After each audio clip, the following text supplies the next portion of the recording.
थोड़ा सा अगर एक कोट डालो तो आप वकील लगे। लग नहीं रहा, मैं वकील हूँ। I am a professional advocate. नमस्कार, मैं सूरज गोस्वामी आपका स्वागत करता हूँ विंडसन न्यूज़ में। आज विंडसन न्यूज़ में एक ऐसी शख्सियत से आपका तारुफ कराना चाहूँगा। वो बहुत ही डैशिंग पर्सनालिटी है, बहुत ही कद्दावर नेता है। महेंद्रगढ़ विधानसभा से एमएलए है और कांग्रेस के नेता है।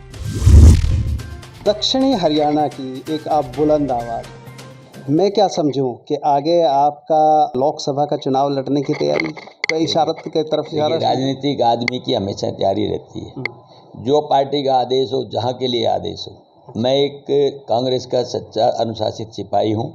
पार्टी का जो आदेश होगा, मेरी कर्म भूमि महेंद्रगढ़ है, मेरी जन्मभूमि भिवानी है और मेरा निवास स्थान गुड़गांव में है। इसलिए मेरे लिए भिवानी, महेंद्रगढ़, गुड़गांव मैं समझता हूँ एक ही परिप्रेक्ष्य में लेता हूँ। आज का जो माहौल चल रहा है, सड़क पे किसान उतरे हुए हैं, आंदोलन हो रहा है, इसके लिए क्या कहना चाहेंगे? जनता जो हरियाणा की जनता है वो उनको क्या प्रॉब्लम है, कहाँ परेशानी है और क्यों जो प्रेजेंट गवर्नमेंट है वो हेल्प नहीं कर पा रही? देखिए, ये भाजपा सरकार तकरीबन पिछले 9 वर्ष से सत्ता में आई है। इनकी कथनी और करनी में दिन और रात का अंतर है। ये कहते कुछ है, करते कुछ है। और ये मैं ये कहूँ कि अंधी बहरी सरकार है तो इसमें कोई अतिशयोक्ति नहीं। आपने देखा होगा, यही किसानों का एजिटेशन तकरीबन 1 साल से ज़्यादा चला और 700 से ज़्यादा लोगों की शहादत हुई, लेकिन इस सरकार ने एक क्षण के लिए भी नहीं सोचा। अल्टीमेटली जब ये चीज़ें हाथ से बाहर निकलती नजर आई तो माननीय प्रधानमंत्री जी ने माफ़ी मांगते हुए उनको विड्रॉ कर लिया जी।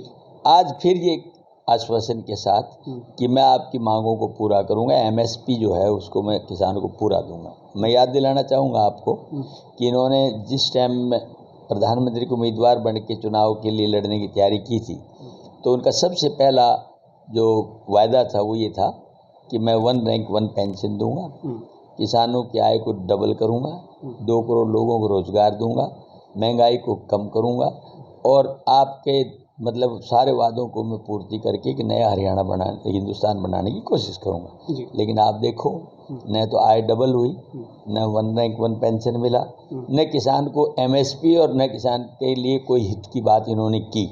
बेरोजगारी का आलम तो ये है कि आज मैं समझता हूँ सबसे ज़्यादा बेरोजगारी दुनिया के अंदर देखी जाए तो हिंदुस्तान में। क्यों? क्योंकि जनसंख्या में भी हम चाइना से ऊपर चले गए जी और युवा शक्ति में भी हम देश नहीं दुनिया में सबसे ऊपर हैं। जब रोजगार नहीं तो बेरोजगारी ही आलम बनेगा। एक टाइम था जब 10 साल का हमारा राज था, जो भूपेंद्र सिंह हुड्डा के टाइम पे कांग्रेस में हम रोजगार में नंबर 1 थे, बेरोजगारी में आज ये नंबर 1 है। हम उस समय इन्वेस्टमेंट में नंबर 1 थे और जीडीपी में भी हमारा नंबर गोवा के बाद दूसरा आता था। आज परिस्थितियाँ कहाँ हैं? प्रदेश सरकार अपनी कोई इन्वेस्टमेंट नहीं लेके आ पा रही, बेरोजगारी किस आलम पे है वो आप सबको पता है।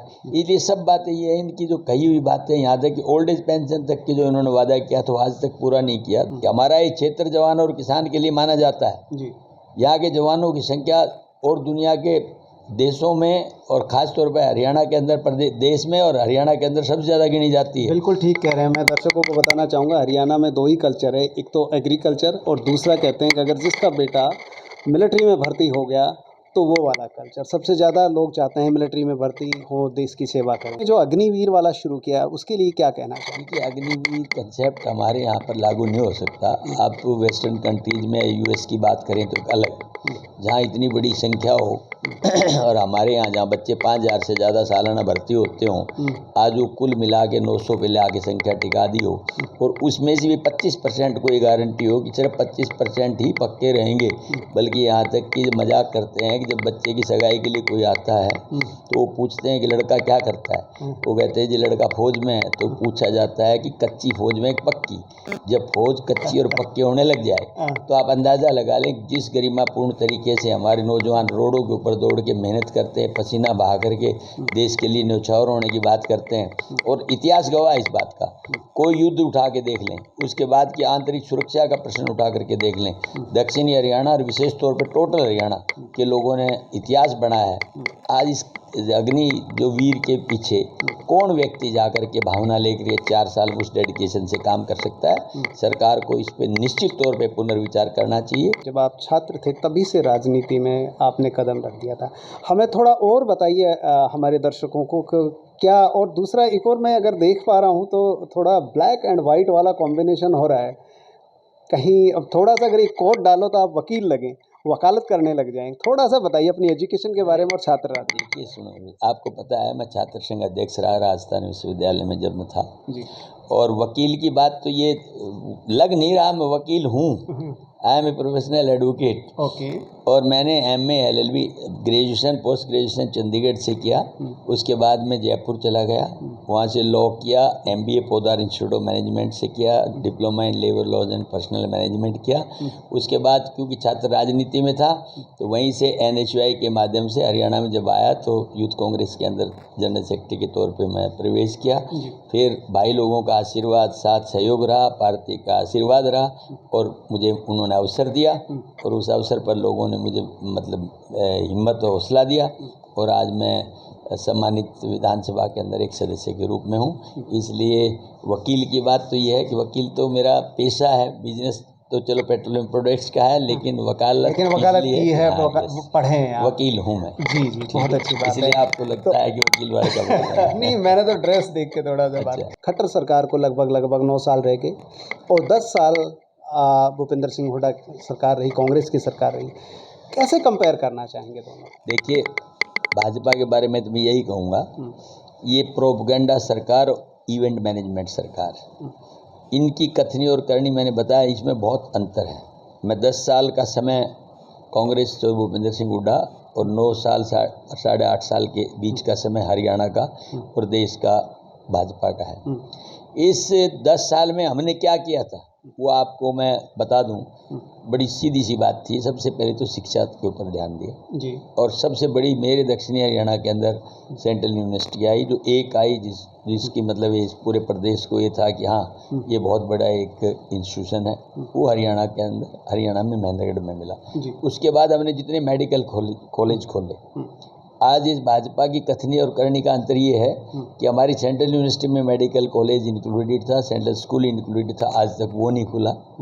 एम्स की घोषणा माननीय प्रधानमंत्री के द्वारा की और 9 साल हो चुके, आज तक उसकी लैंड का अधिग्रहण नहीं हुआ।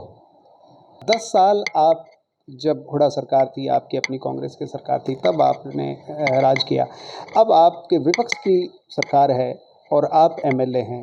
कितना मुश्किल होता है अपने कार्यों को कराना? कांग्रेस राज में जब हुड्डा साहब चीफ मिनिस्टर थे, हमारे प्रदेश के अंदर बहुत ज़बरदस्त विकास हुआ और मैं मेरे क्षेत्र की कह सकता हूँ, महेंद्रगढ़ के अंदर ज़बरदस्त विकास हुआ।